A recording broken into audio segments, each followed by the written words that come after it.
आखिर बापू ग्राम ऋषिकेश के 20 से 30 हजार 50 हजार लोग कहां जाएंगे? 15,000 से अधिक परिवार कहां जाएंगे? सवाल यही है।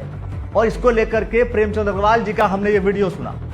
मेरे बापू ग्राम का विषय आज की तारीख में बहुत गंभीर है। साफ तौर पर बापू ग्राम ऋषिकेश का मामला पूरी तरीके से बहुत ही गंभीर है। सवाल ये कि आखिर इतने लोग एक साथ बेघर हो जाएंगे तो जाएंगे क्या? अब आपने सोचा कि आखिर बेघर होने की नौबत क्यों आई?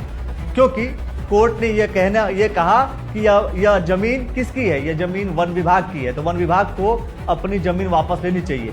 याद होगा आपको, कई बार ऐसे केसेस होते हैं कि जहां पर अतिक्रमण हो जाता है, उस अतिक्रमण की भूमि को मुक्त कराने का काम सरकार को होता है। यहां पर कोर्ट ने यह बात कही कि वन विभाग को इस भूमि को अपने अंडर में लेना चाहिए। लेकिन सवाल यह आ गया कि 15-20 हजार परिवार यानी कि 50,000 के आसपास लोग रह रहे हैं, उन परिवारों का क्या?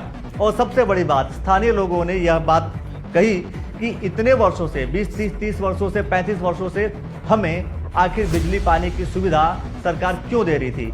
किस वजह से सारे कनेक्शंस दिए गए थे? ये अपने आप में बेहद गंभीर सवाल थे कि अगर वो अवैध था तो आपने क्यों दिया? इसका समाधान क्या है? लोगों ने यह डिमांड की कि इसे राजस्व ग्राम जो है घोषित किया जाए।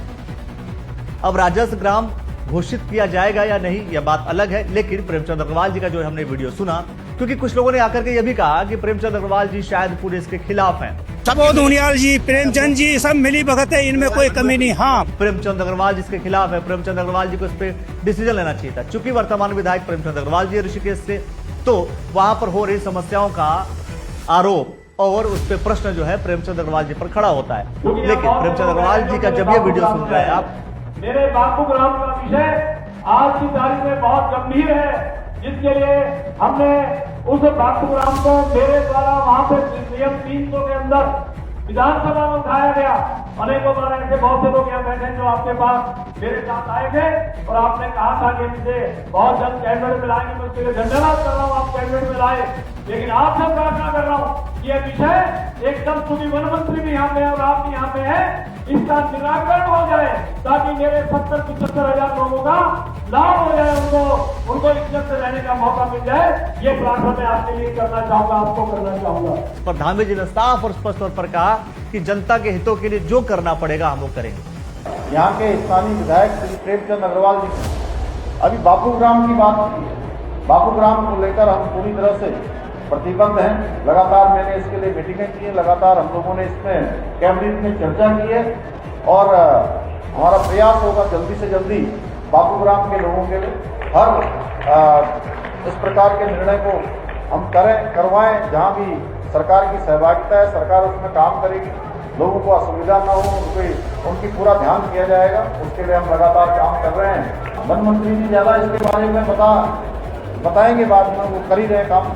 प्रेमचंद जी लगातार इसके लिए प्रयास कर रहे हैं, यहाँ के सभी लोग इसके लिए लगे हुए हैं। तो मैं आप सबको विश्वास दिलाता हूँ कि हर निर्णय जो भी जनहित का है, वो निर्णय उसके लिए लोग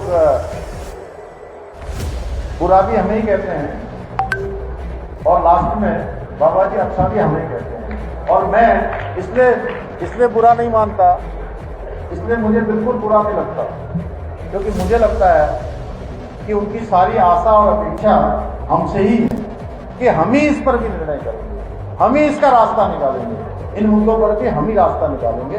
साफ तौर पर धामी जी कह रहे जनता हमारी बुराई करती है और हमारी तारीफ करती है, यानी यह भी स्पष्ट हो जाता है कि हमसे ही उम्मीद है कि हम इस समस्या का समाधान करेंगे, तो हम इस समस्या का समाधान निश्चित तौर पर करेंगे। तो प्रेमचंद अग्रवाल जी ने जो बात कही वो, और धामी जी ने जो उस पर हामी भरी है वो, इन सभी बातों को सुन करके आप क्या कुछ सोचते हैं कि क्या वास्तव में बापू ग्राम को राजस्व ग्राम की उपाधि दी जाएगी, राजस्व ग्राम घोषित किया जाएगा या नहीं घोषित किया जाएगा? और अगर उन लोग को बेघर किया जाता है तो वास्तव में ये लोग कहां जाएंगे? क्या पुनर्वास की व्यवस्था की जाएगी या नहीं की जाएगी?